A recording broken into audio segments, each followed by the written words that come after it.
In chapter 19 of Genesis, the most fateful event is presented: the judgment of Sodom and Gomorrah. The text continues from what began in Genesis 18, when Abraham intervenes for Sodom and Gomorrah and God shows that he will analyze the intensity of their sin.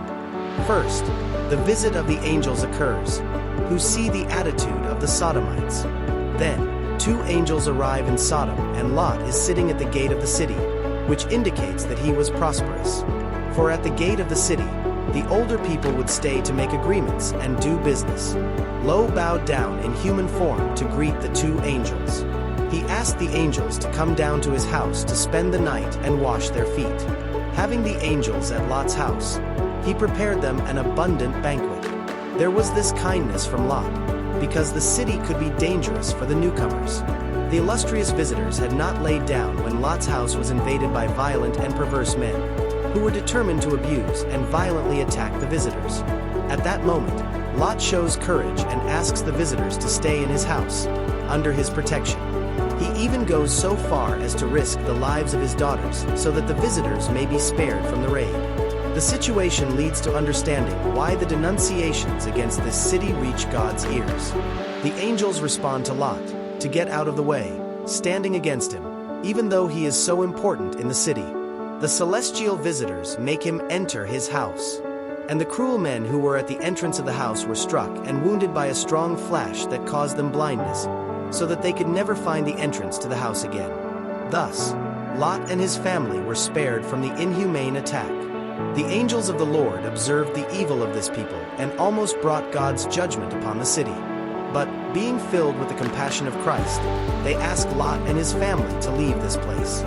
For in the city there were no righteous people who deserved to be spared, and God was going to destroy it. Lot, hesitant to leave the city, has the angels take him by the hand, as well as his wife and daughters, and they lead them out, guiding them outside the city. God, in his grace, kindness, and generosity, gives Lot salvation. The angels ask Lot to flee to the mountains, but his words show his fear of suffering some harm or dying. Lot was also concerned about the place the angels had indicated to him as safe. Deep down, he wanted to go to another city and pointed to Zoar, which means small. It was one of the cities associated with Sodom and Gomorrah, and it was destined to be destroyed as well, but it was spared at Lot's request, for there he would stay with his family. When the sun rose, Lot entered the city of Zoar, while God rained sulfur and fire from heaven on Sodom and Gomorrah, destroying these cities along with everything in them, from the inhabitants to all the vegetation on the ground. For some scholars, the rain of fire could indicate a volcanic eruption or some natural disaster, or some comet fall. Then, the angels gave a command to Lot and his family. When they left the city, they should not look back. But Lot's wife disobeyed the order and looked back. Seeing the destruction of the city, her disobedience cost her life. She perished and was turned into a pillar of salt. The next morning, after everything that had happened, Abraham looks from afar at the city and sees the smoke rising from the land like a furnace and notices that not a single person had survived. Everything was destroyed by the judgment of God, due to the perversity of these cities. And if it were not for God's inclination toward his uncle Abraham, Lot would have died along with the inhabitants of Sodom. Lot had asked to go to Zoar and was granted permission, but due to the devastation of the cities, he did not feel safe in that place and went to the mountains to live in a cave. As a result, Lot's two daughters committed a transgression with him. They conspired together, for due to the destruction of the cities, there were no other men except their father, and therefore they took the action of getting him drunk enough so that he could take them and thus maintain their lineage. In their minds, they believed they were doomed to die without having children, with no one left to carry on the family name. For the time, this attitude should not have occurred. This act was incest, which would result in disastrous consequences for future generations. The vile incest led to the birth of two children, whose descendants would bring problems to Israel. Moab was born to the Moabites and Ben-Ammi to the Ammonites. The word Sodom derives from sodomy, a perverse sexual practice, practiced by the people of Sodom and Gomorrah. This, along with idolatry, led them to destruction. We see that Lot, Abraham's nephew, lived in the city, and although he did not agree with the way of life of this people, he tolerated their perverse attitudes in exchange for social and material advantages. This acceptance of his resulted in a family tragedy. In the hour of desperation, Lot offered his daughters to the men of the city, in the hope of escaping their atrocities. They, in turn, did not back down from their intentions, needing Lot to intervene with the Lord's angels for escape. Lot's wife did not take the instructions to leave the city very seriously, as her heart was still attached to that place. In the New Testament, in 2 Peter, verses 2 and 6, we are warned about what happened in Sodom and Gomorrah, and it will still happen in these times. For those who are dominated by sin will not escape the wrath of God.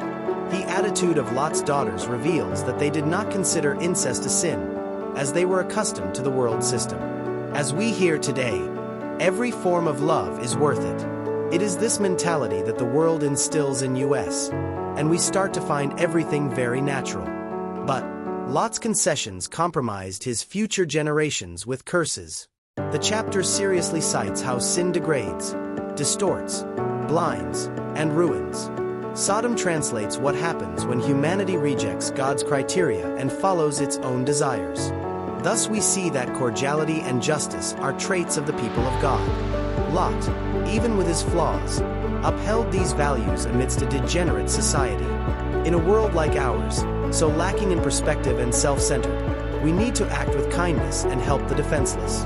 We also understand that the judgment of God is true and necessary.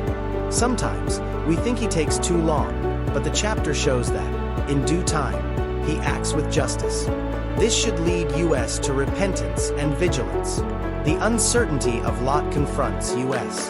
How many times, like him, have we resisted immediate obedience?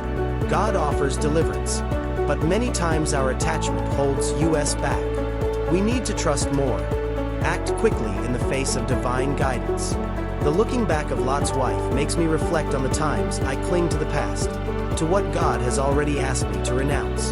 This only brings unproductivity, neediness, and damage. Finally, the fate of Lot and his daughters shows us that resolutions without faith, guided by fear and self-sufficiency, create permanent scars. Instead of following the custom of all the earth, Genesis chapter 19 in verse 31, we should follow God's guidance. Thank you, God, for your goodness and mercy. If you liked the content, give it a like, share with your friends, and subscribe to the channel for more inspirational messages.